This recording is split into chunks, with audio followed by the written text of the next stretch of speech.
जिंगी study में आप सबका स्वागत है फिर से एक नई उमंग के साथ, एक नए लेसन के साथ। आज की क्लास है कुछ ऐसे एडवांस स्ट्रक्चर्स के बारे में, यदि जिन्हें आप अपनी कॉन्वर्सेशन में शामिल करते हैं तो डेफिनेटली आपकी कॉन्वर्सेशन और ज़्यादा अच्छी हो सकती है। तो चलिए आज के इस लेसन की शुरुआत करते हैं। Before we start our lesson and you enjoy this lesson, it's my humble request to you to like, share and subscribe my channel to motivate me. Let's start. सबसे पहला स्ट्रक्चर है आज का पार्ट फ्रॉम। इसका मतलब होता है इससे हटकर, अलग या अलावा। जैसे कि सेंटेंस है, मान लीजिए आप किसी दुकान पर गए हैं और शॉपकीपर ने आपको ड्रेसेस दिखाई हैं, लेकिन आपको कुछ पसंद नहीं आ रहा है, आपको कुछ उससे अलग नहीं लग रहा है और आप मांगना चाहते हैं और आप कहना चाहते हैं कि मुझे इससे अलग दिखाइए।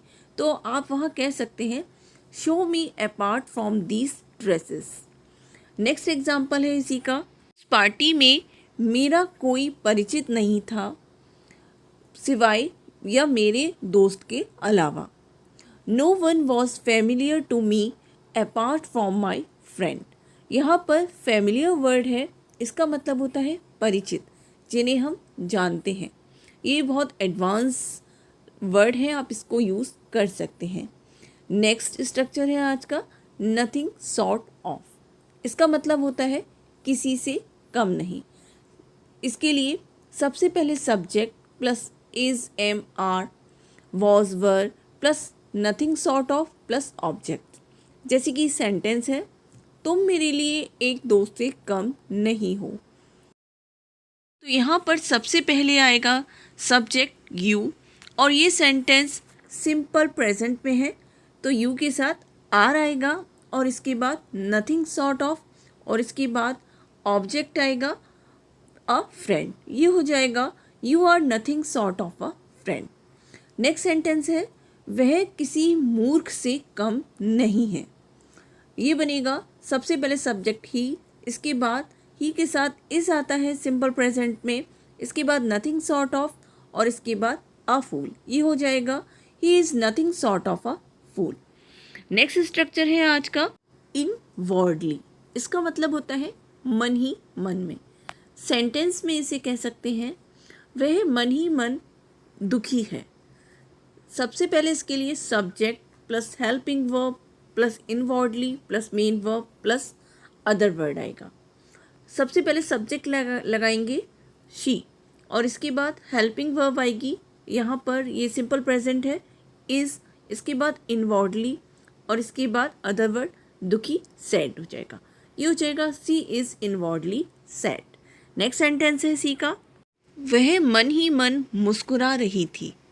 यहाँ पर सबसे पहले आएगा सी और इसके बाद आएगा हेल्पिंग वर्ब, ये पास्ट में है, रही थी आ रहा है तो वॉज आएगा, वॉज, इसके बाद आएगा इनवर्डली, इसके बाद मेन वर्ब आएगी, मुस्कुराने की इंग्लिश होती है स्माइल, पास्ट कॉन्टिन्यूअस है, स्माइलिंग हो जाएगा। ये हो जाएगा सी वॉज इनवर्डली स्माइलिंग। स्ट्रक्चर है आज का बियॉन्ड ऑफ। इसका मतलब होता है परे, मतलब जहाँ पर जो चीज़ हमारी सोच के बिल्कुल परे होता है, जिसकी हम कल्पना भी नहीं कर सकते हैं। जैसे कि सेंटेंस में इसे कह सकते हैं यह मेरी कल्पना के परे है। She is beyond of my imagination. वह इस दुनिया के परे है। He is beyond of this world. Structure है आज का पजल ओवर। इसका मतलब होता है बहुत ज़्यादा माथापच्ची करना, मतलब कोई काम करने जा रहे हैं उससे पहले सावधानी से सोचना।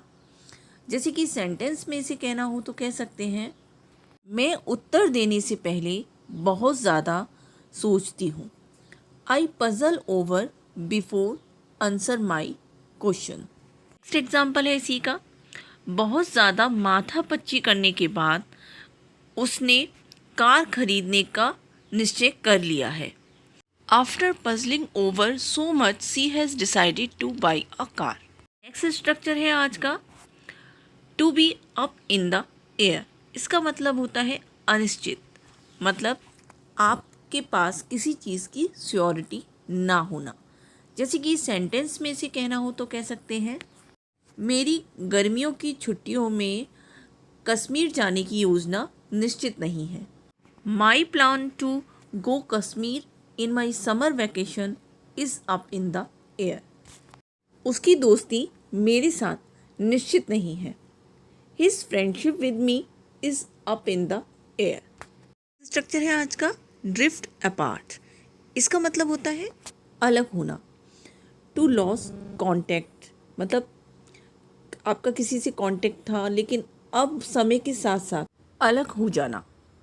जैसे कि सेंटेंस में इसे कहना हो तो कह सकते हैं, जब हम स्कूल में थे तब हम अच्छे दोस्त थे, पर जब हम बड़े हुए हम अलग हो गए। When we were in school, we were close friends, but as we grew up, we drifted apart. Next sentence है, वह अब मेरी दोस्त नहीं है, वह मुझसे अलग हो गई है। She is not my friend right now, she has drifted apart from me. चलिए आज का इर्रिस्पेक्टिव ऑफ। इसका मतलब होता है परवाह किए बिना। सेंटेंस में इसे कह सकते हैं, माँ की परवाह किए बिना वह पार्टी में गई। She went to the party irrespective of her mother.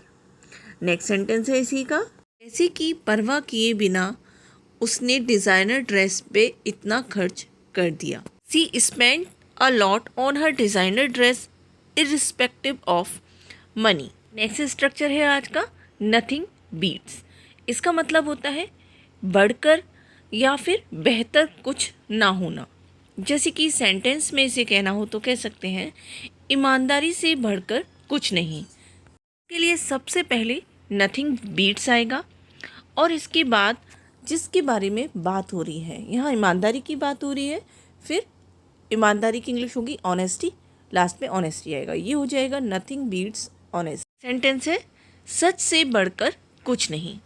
सबसे पहले आएगा नथिंग बीट्स और इसके बाद सच बोलने की इंग्लिश होती है ट्रुथ, तो ये हो जाएगा नथिंग बीट्स ट्रुथ। यदि आज की क्लास अच्छी लगी हो और इससे कुछ सीखने को मिला हो तो लाइक शेयर सब्सक्राइब करना ना भूलें। मिलते हैं नेक्स्ट क्लास में।